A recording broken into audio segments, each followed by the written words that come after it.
네, 안녕하세요. 반갑습니다. 오세훈 후보입니다. 오늘 드디어 주택 공급, 이번 선거의 제일 큰 화두죠.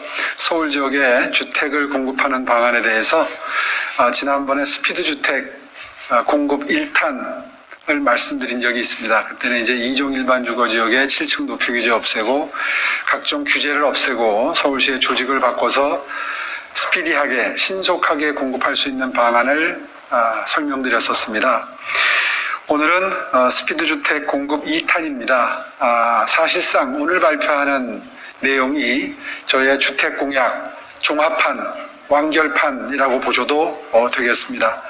오늘 내용을 종합하시면 어떻게 다른 후보와는 달리 실무적으로 현실적으로 가능한 실용적인 신속 공급이 가능한지 그 차별화된 내용이 공개가 되는 셈입니다.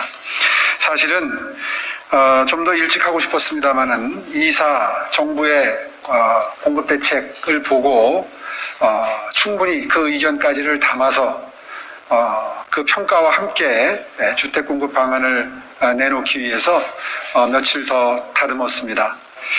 먼저 이사 대책에 대해서는 이런 평가를 할 수가 있습니다. 정부가 해야 될 일이 있고 민간이 해야 될 일이 있는데 여전히 민간에 의한 활력을 활용할 생각을 못하고 정부 주도의 공급 대책으로 일관하겠다는 고집스러운 태도 때문에 아마도 오히려 신속한 주택 공급이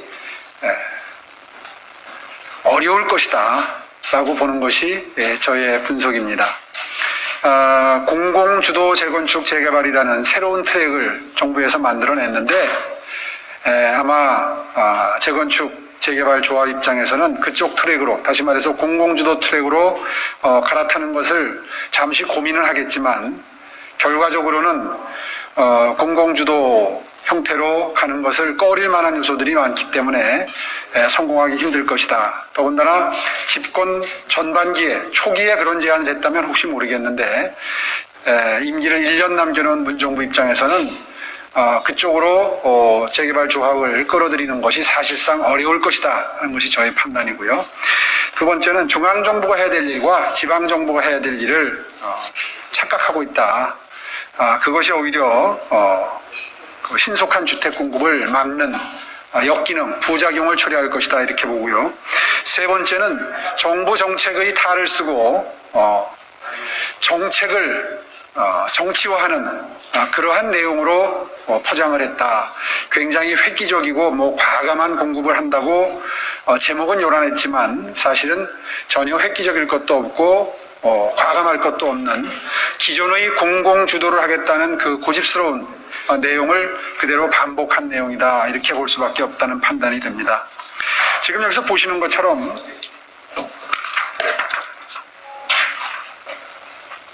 제 임기 중에 마이크가 멀리 있어서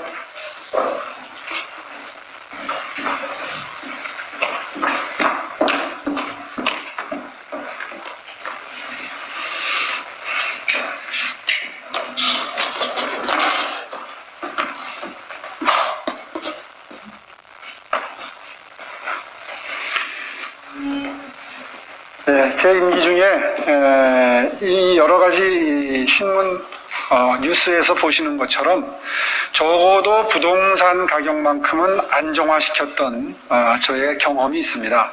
그때 우연히 안정됐던 것이 아니라 지금 보시는 것처럼 하나하나 이러한 평가들에 의해서 오세훈 시정 5년 동안 부동산 가격이 매우 안정됐었다라고 하는 평가를 받고 있는데요. 실제로 경실련에서 발표했던 부동산 가격 동향을 보면 제 임기 중에 가장 안정됐던 이 그래프를 보실 수 있을 겁니다. 이렇게 안정시켰던 노하우를 가지고 그 방법론을 가지고 이번에도 반드시 주택가격을 하향 안정화시키겠다 한 각오를 가지고 오늘 보도자료에 포함된 이 준비를 했습니다. 원하는 곳에 주택 소비자들이 원하는 곳에 원하는 형태의 주거를 공급해야 주택가격이 잡힐 수 있다라는 원칙이고요. 두 번째는 민간 시장의 활력을 이용하지 않고는 빠른 속도로 주택 공급하는 것이 불가능하다라고 하는 사실을 이 정부가 빨리 인정하고 정책에 반영을 했으면 하는 바람이고요. 그래서 그 보도자료를 지금 보고 계시는지 모르겠는데 재개발 재건축 정상화를 통해서 18만 5천 가구, 그리고 민간과 공공이 협력하는 상생주택이라고 하는 새로운 개념이 도입됐습니다. 상생주택의 상세한 내용은 잠시 후에 다시 설명드리도록 하겠습니다. 세 번째, 모아주택이라는 새로운 개념이 도입됐습니다. 모아주택의 상세한 내용도 잠시 후에 도판을 보면서 상세히 설명드리도록 하겠습니다.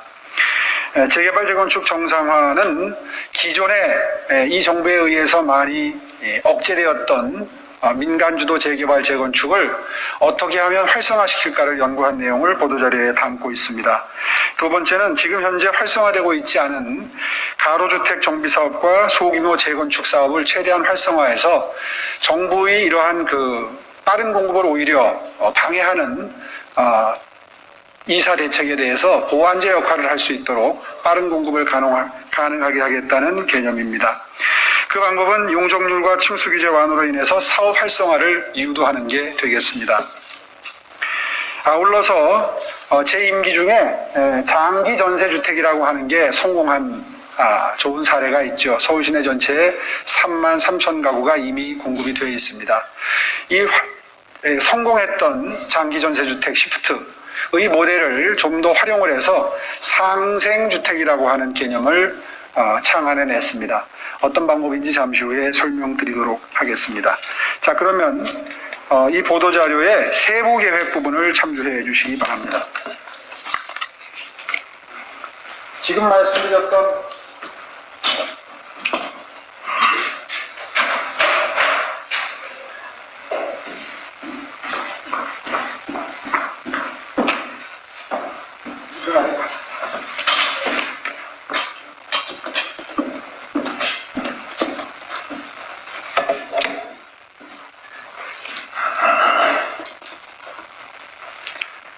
지금 말씀드렸던 그 원래 진행됐던 민간 주도의 재건축 재개발 트랙을 활성화해서 18만 5천 가구를 공급한다는 거고요.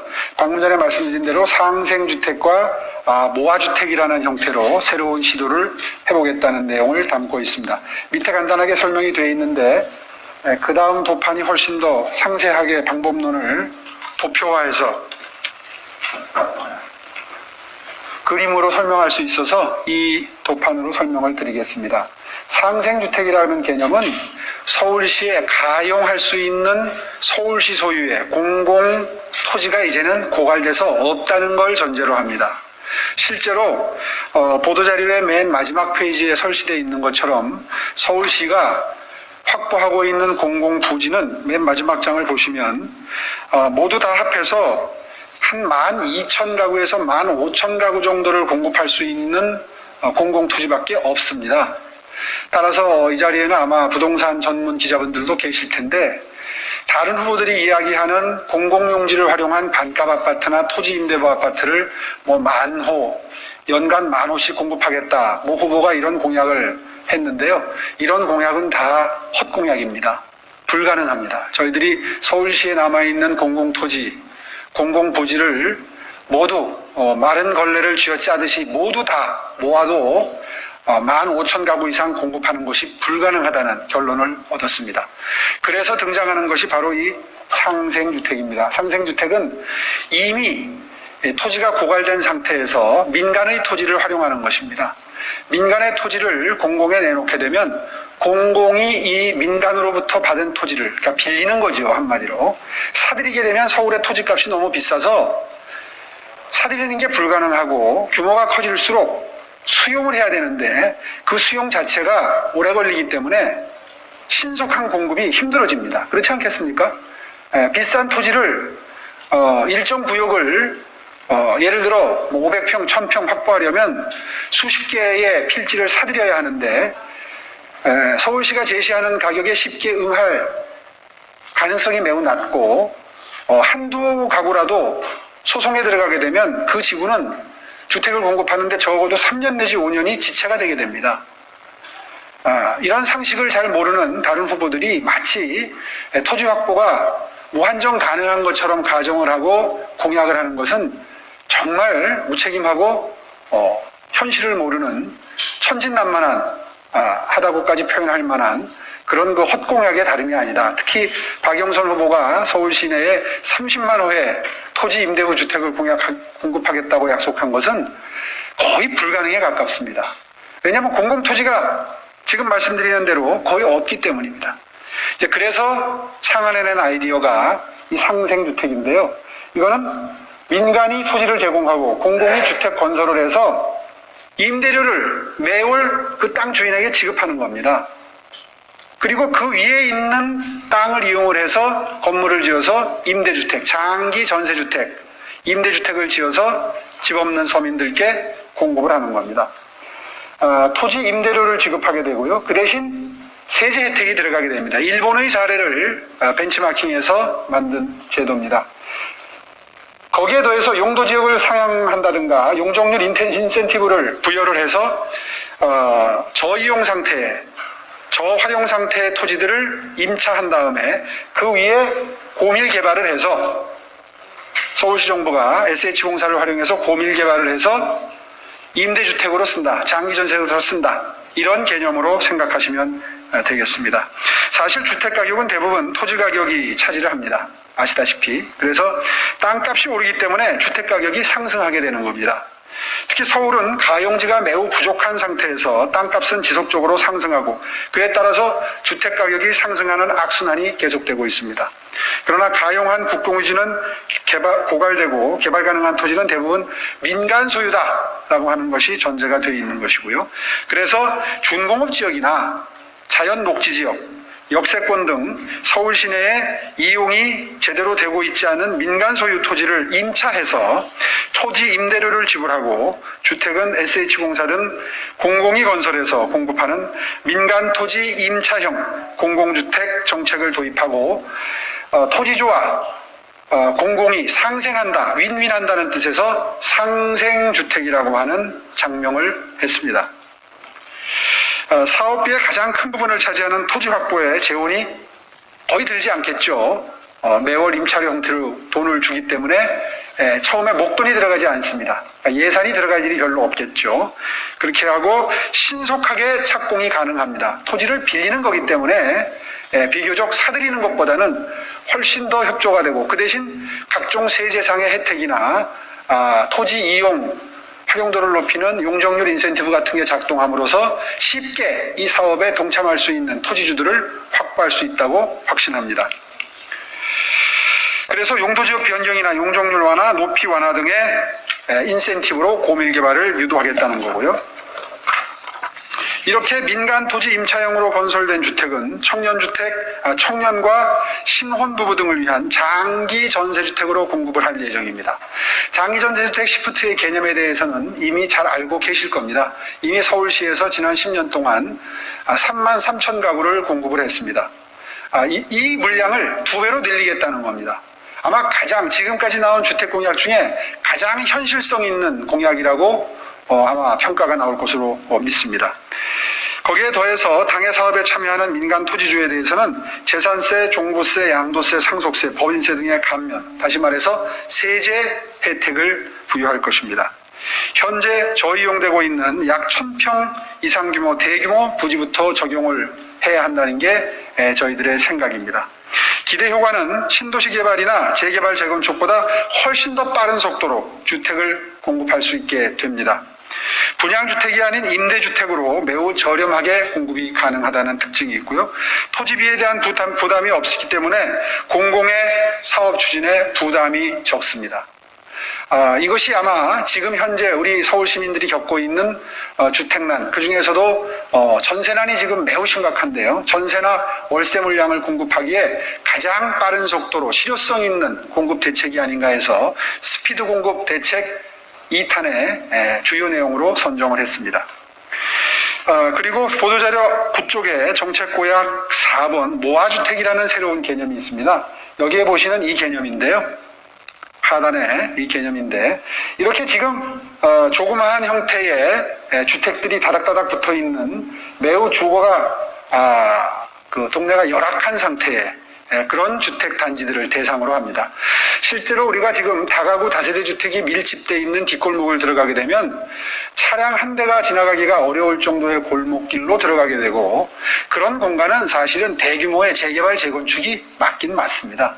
그런데 지금 하는 상태에 봐서, 그러니까 다시 말해서 문재인 정부가 지난 2사 대책으로 내놓은 공공주도 재건축 재개발이나 그동안 고집스럽게 추구해왔던 공공 재건축 재개발 사업 같은 경우를 고집하는 한 더 이상의 주택 정비 사업은 쉽지 않다고 보는 것이 저의 판단입니다. 오늘 모두에 말씀드린 것처럼. 그렇기 때문에 어떻게 하면 좀 더 양질의 주택을 공급할 것인가, 자동차 한 대도 회차하기 힘들 정도의 공간들이 지금 우리 서울시의 뒷골목엔 많은데요.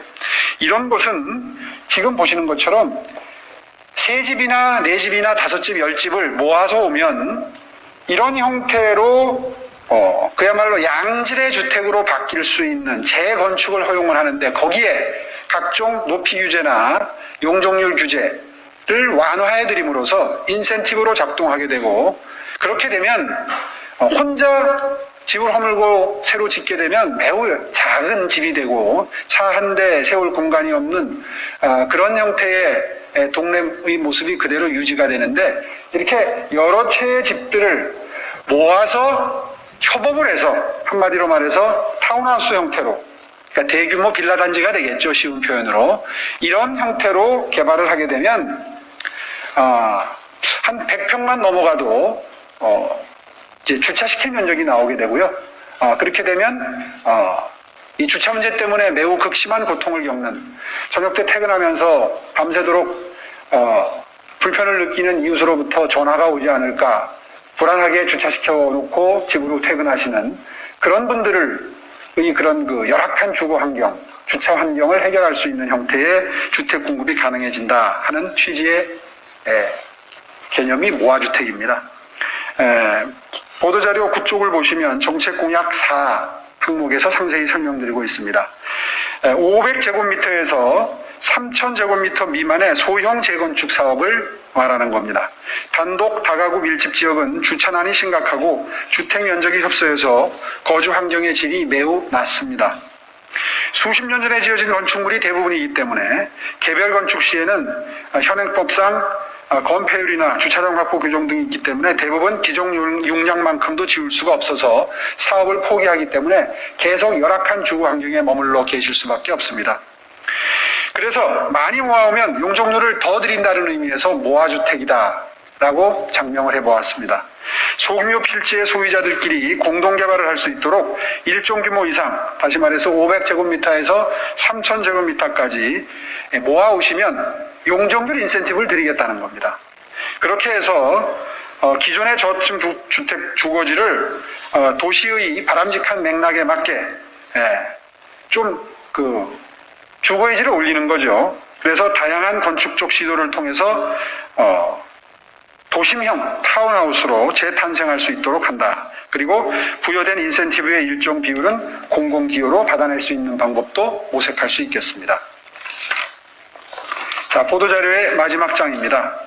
아까 모두에 말씀드린 것처럼 서울시의 기존에 계획 중인 공공부지의 개발은 되도록이면 신속하게 추진될 수 있도록 들어가자마자 가속도를 내겠습니다.